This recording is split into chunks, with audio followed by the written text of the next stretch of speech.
Assalamualaikum warahmatullahi wabarakatuh. Perkenalkan, saya Anita Hanifia Budi Utami.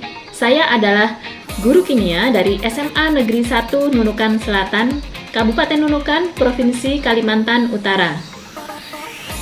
Saya adalah salah satu peserta BIMTEK Kepala Lab Universitas Pendidikan Indonesia gelombang 29.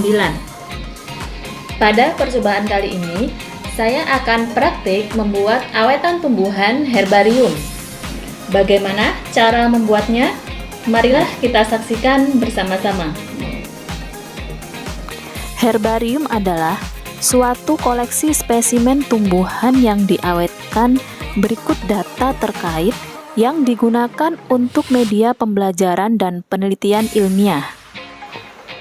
Agar suatu tumbuhan dapat terus dilihat keberadaannya, maka pengawetan tumbuhan menjadi alternatif cara untuk melindungi keberadaan tumbuhan.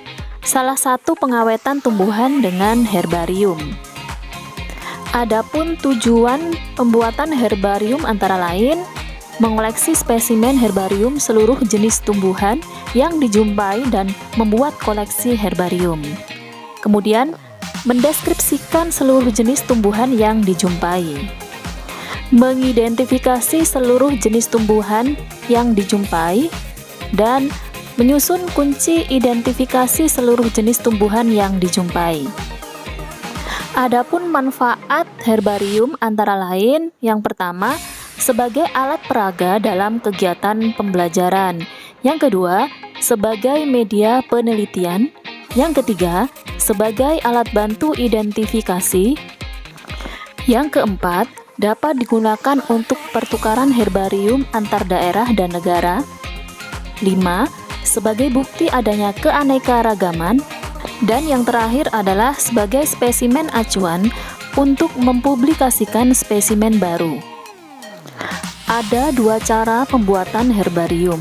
Yang pertama, herbarium basah, di mana spesimen tumbuhan yang telah diawetkan disimpan dalam suatu larutan yang dibuat dari komponen zat dengan komposisi yang berbeda-beda. Kemudian yang kedua adalah herbarium kering, di mana awetan yang dibuat dengan cara pengeringan, namun tetap terlihat ciri-ciri morfologinya sehingga masih bisa diamati dan dijadikan perbandingan pada saat determinasi selanjutnya. Kali ini saya akan praktek membuat herbarium kering. Adapun alat dan bahan yang dibutuhkan antara lain, yang pertama adalah tanaman yang akan diawetkan. Di sini saya menggunakan daun, batang, dan akarnya.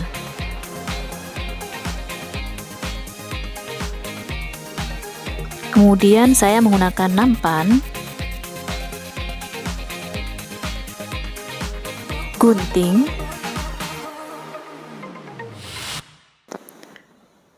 jarum dan benang,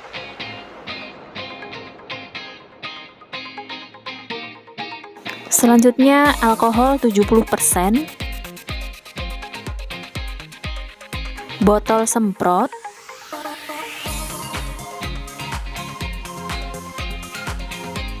selotif,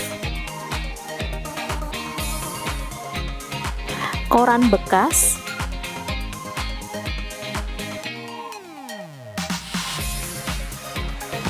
etiket tanaman,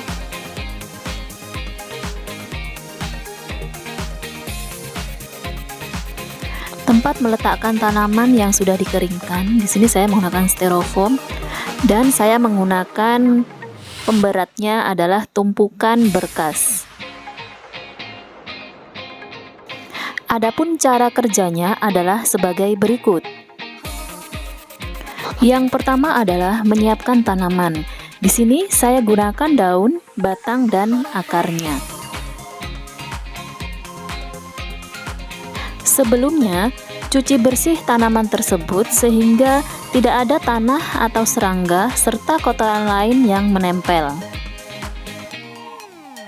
Selanjutnya, letakkan tanaman di nampan yang telah disediakan dan siapkan alkohol 70% pada botol semprot.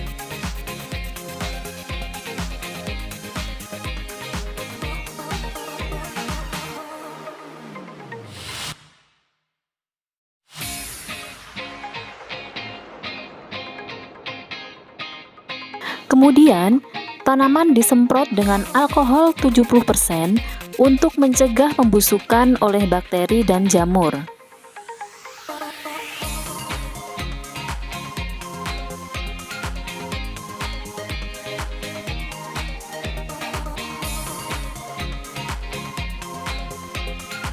Siapkan kertas koran untuk mengeringkan sisa-sisa cairan yang melekat pada tanaman.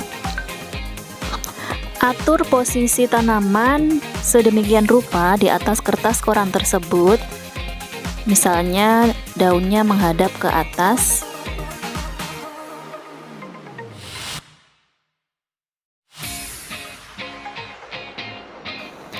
Agar posisinya baik, saya akan mengikat tangkai dengan benang yang dijahitkan ke kertas membentuk ikatan.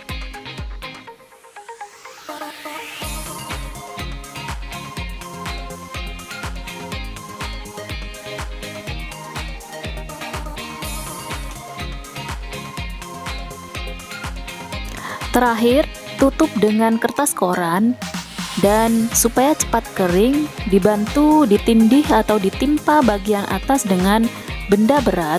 Di sini saya menggunakan tumpukan berkas.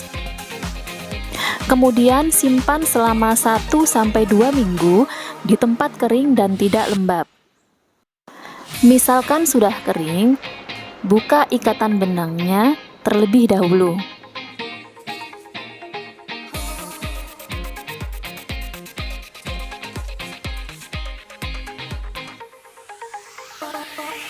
Selanjutnya, tanaman herbariumnya diletakkan di suatu tempat. Di sini saya menggunakan styrofoam, tetapi bisa juga menggunakan kertas karton. Atur dan tata tanaman herbariumnya sedemikian rupa dan rekatkan dengan bantuan selotip pada batang-batangnya.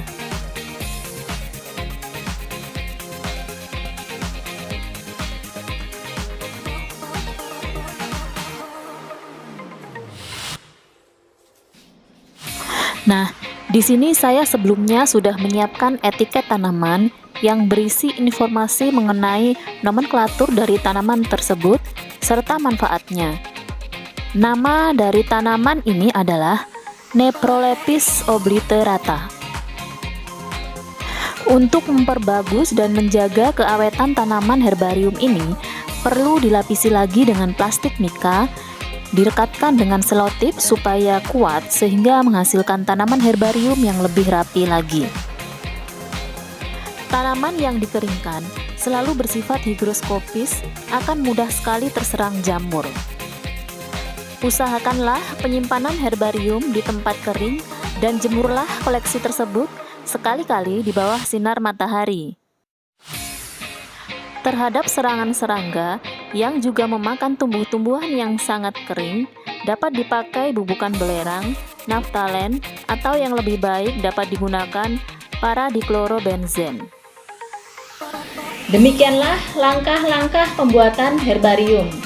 Semoga bermanfaat dan saya akhiri. Wassalamualaikum warahmatullahi wabarakatuh.